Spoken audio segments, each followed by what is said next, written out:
Dear viewers, English language hub BD এবং job preparatory hub BD থেকে সবাইকে স্বাগত জানাচ্ছি আমার আজকের লেকচারে।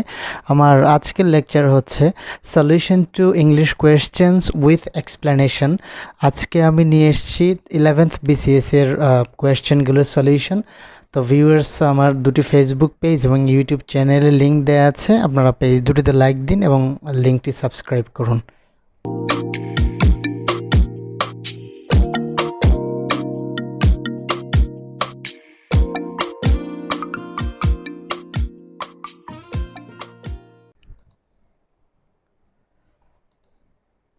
Number 1. What is the synonym of insight? অর্থাৎ এখানে ইনসাইটের সিনোনিম জানতে চাওয়া হয়েছে। ইনসাইট মানে হচ্ছে কাউকে খেপানো বা উত্তেজিত করা, অর্থাৎ খারাপ কাজে কাউকে উত্তেজিত করা হচ্ছে ইনসাইট, যেখানে এর সাথে মিলে ইনস্টিগেট। ইনস্টিগেট মানে হচ্ছে উদ্দীপ্ত করা বা খেপানো। আর অন্যদিকে পারমিট মানে অনুমতি দান করা, ডিসিভ মানে হচ্ছে প্রতারিত করা, আর আর্জ মানে হচ্ছে ঠেলে দেয়া। Number 2. What is the antonym of honorary? আমরা অপশনগুলো দেখে নিই। অনারারি মানে হচ্ছে যেটাকে বলে আমরা অবৈতনিক বা সম্মানসূচক বা বেতনবিহীন। তো এক্ষেত্রে বেতনবিহীন হচ্ছে অনারারি, তার অপোজিট ওয়ার্ড হচ্ছে বেতন সহ, অর্থাৎ বেতন দেওয়া হয় যেটাকে আমরা বলি স্যালারিড। তাই অপশন সি হচ্ছে answer. Number 3. What is the verb of the word ability? Ability এর ভার্ব কোনটা? আমরা জানি অ্যাবিলিটির ক্ষেত্রে ইএন সামনে যোগ করে, অর্থাৎ ইএন প্রেফিক্স যোগ করে, অ্যাবলের সাথে ইএন প্রেফিক্স যোগ করে ভার্ব করা হয়, অর্থাৎ অ্যানাবল হচ্ছে ভার্ব।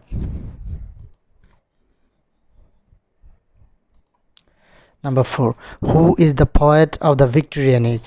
এখানে চারজন পোয়েটের মধ্যে ভিক্টোরিয়ান এজের একমাত্র পোয়েট হচ্ছে রবার্ট ব্রাউনিং। অপশন ডি হচ্ছে answer. Number 5. Who is the author of for whom the bell tolls? এটা একটি বিখ্যাত বই যেটা লিখেছেন Ernest Hemingway. Number 6. Fill in the blanks. He has assured me dash safety. আমরা জানি সবসময় অ্যাসিওরের সাথে প্রিপোজিশন হিসেবে অফ ব্যবহৃত হয়, তাই অপশন ডি হচ্ছে answer. Number 7. May Allah help you, what kind of sentence is this? এখানে অপশনগুলো দেখে নিই। যেটা হচ্ছে আমরা জানি মে দিয়ে, অর্থাৎ may plus subject plus verb তারপর অবজেক্ট, সেটা একমাত্র অপটেটিভ সেন্টেন্সে, যেটাতে আশীর্বাদ বা ইচ্ছা বা আকাঙ্ক্ষা প্রকাশ করা হয়, সেটা হচ্ছে optative sentence. Number 8. A rolling stone gathers no moss, here rolling is. তো এটা একটু ভালোভাবে খেয়াল করতে হবে। এখানে দেয়া আছে জিরান, ভার্বাল, নাউন, পার্টিসিপল, অ্যাডজেক্টিভ। তো আমরা জানি ভার্বের সাথে যখন আইএনজি যুক্ত হয় এবং সেটি যদি নাউন হিসেবে ব্যবহৃত হয় তখন সেটা হয় জিরান্ড, আর ভার্বের সাথে আইএনজি যুক্ত হয়ে যদি অ্যাডজেক্টিভের মতো সেন্টেন্সে ব্যবহৃত হয় তাহলে সেটা হয় পার্টিসিপল। আর যদি ভার্বের সাথে আইএনজি যুক্ত হয় এবং তার পূর্বে দি থাকে এবং সে পরে অব থাকে, সেটা হচ্ছে ভার্বাল নাউন। তো এক্ষেত্রে আমরা এখানে দেখব যে রোলিংটা কী হিসেবে ব্যবহৃত হয়েছে। এ হচ্ছে একটি আর্টিকেল। আমরা জানি আর্টিকেলের পরে নাউন হয়, আর আর্টিকেলের পরে যদি দুটি শব্দ থাকে তাহলে প্রথমটি অ্যাডজেক্টিভ, পরেরটি নাউন হয়। তাহলে এখানে রোলিং স্টোনের পূর্বে বসে, অর্থাৎ স্টোনকে মডিফাই করতেছে। তো সেক্ষেত্রে রোলিংটা হচ্ছে অ্যাডজেক্টিভ হিসেবে এখানে ব্যবহৃত হয়েছে। আর আমরা জানি যে যদি অপশনের মধ্যে পার্টিসিপল এবং অ্যাডজেক্টিভ উভয় থাকে তাহলে অ্যান্সার হবে পার্টিসিপল, অর্থাৎ আগে রোলিং হচ্ছে আগে পার্টিসিপল, তারপর এটা অ্যাডজেক্টিভ হিসেবে ব্যবহৃত হয়। সুতরাং অ্যান্সার হচ্ছে অপশন সি।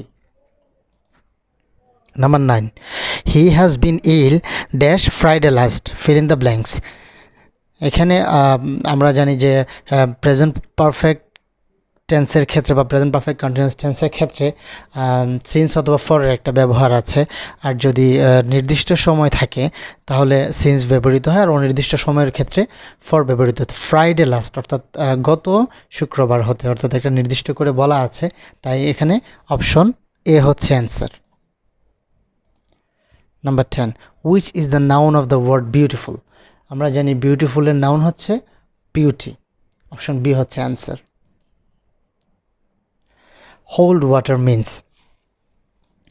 এখানে অপশনগুলো দেখে নিই। Keep water, drink water, store water, bear, examination.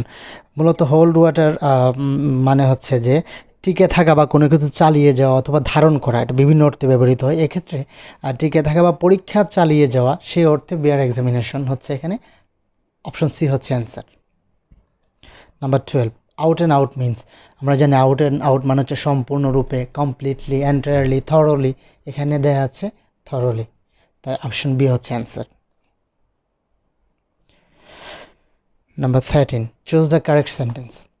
Rich is not always happy, তো আমরা এই সেন্টেন্সটার ক্ষেত্রে ভালোভাবে একটু খেয়াল করব। রিচ হচ্ছে এটা অ্যাডজেক্টিভ, আমরা জানি অ্যাডজেক্টিভের পূর্বে যখন দি বসে তখন সেটা প্লুরাল হয়ে যায়, তো যখন প্লুরাল হয়ে যায় তখন ভার্বও প্লুরাল হয়, তাহলে এখানের মধ্যে অপশন আর ডি এর সাথেই হচ্ছে মিলে, the rich are not always happy, answer হচ্ছে option D. Number 14, choose the correct sentence. He had been hanged for murder, he had been hanged for murder. আচ্ছা, এখানে খেয়াল করুন, আমরা জানি এটার বেসিক যে হ্যাং ওয়ার্ডটা, সেটার মূল ভার্ব হচ্ছে হ্যাং। হ্যাংয়ের পাস্ট পার্টিসিপল ফর্ম হচ্ছে হ্যাংড এবং হাং, দুইটাই হচ্ছে past participle form, HUNG Hang এবং হ্যাংড দুইটাই।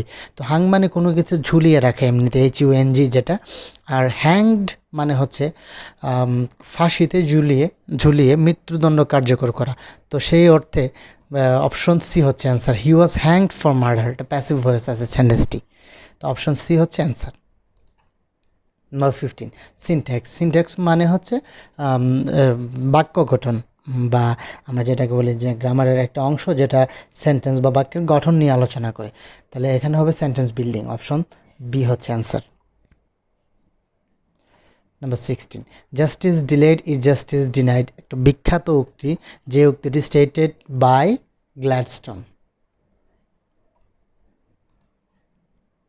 So viewers, thank you for watching this ভিডিওটি যদি ভালো লাগে অবশ্যই শেয়ার করবেন, আর যদি কোনো প্রশ্ন থাকে কমেন্ট সেকশনে সেটা জানাবেন।